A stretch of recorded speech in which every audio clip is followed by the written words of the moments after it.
Another area where Republicans are leading is when it comes to free trade.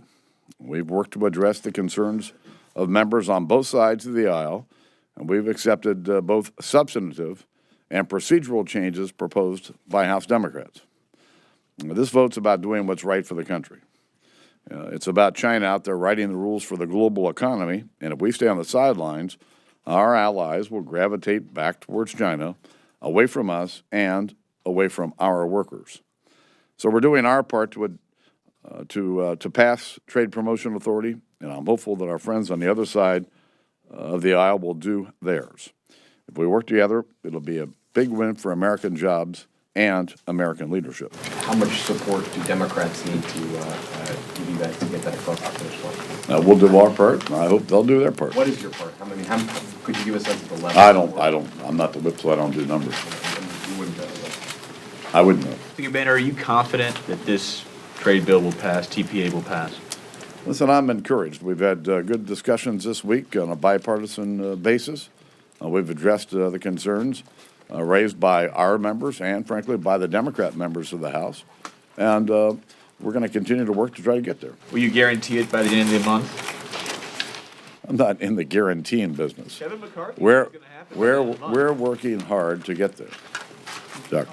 Mr. Speaker, by all accounts, at least 20 Democrats will vote for TPA. That would let you lose as many as 48 Republicans. Given this is such an important priority for you and your team, isn't it reasonable to think that Republicans could hold their losses to that?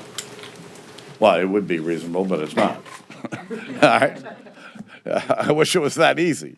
Listen, after the unions locked down most of the Democrats, they turned their fire on conservative Republican households and shoving mail into these districts, raising other concerns from the right. And so we've got members on both sides of the aisle who have got concerns about this. And we've been working our way through this process, and I feel good about it. Yes, sir. Thank you. Mr. Speaker, have you spoken with the President in the last few days about this trade bill? And are you satisfied with the efforts he's making to pass it? I have talked to the President. I know he's working at this, and I hope his efforts are successful. Do you believe you have enough votes from both Democrats and Republicans to pass both TPA and TAA? And can you describe, I guess, how you feel about the votes on TPA? Do you believe you're in striking distance? Do you believe you have a cushion? I'm not the whip, so I don't do vote counts, but we're working toward passage of both of these. Last question. What would you identify as the outstanding issues that you have right now with Leader Pelosi? She has recently addressed concerns about public sector workers not being able to receive aid through TAA. I think this is a red herring being raised by some of her colleagues. I don't understand where public workers would fall into trade adjustment assistance in any way, shape, or form. And even when this was part of the law, no public sector worker ever qualified for these benefits. And it hasn't been part of the law since 2011.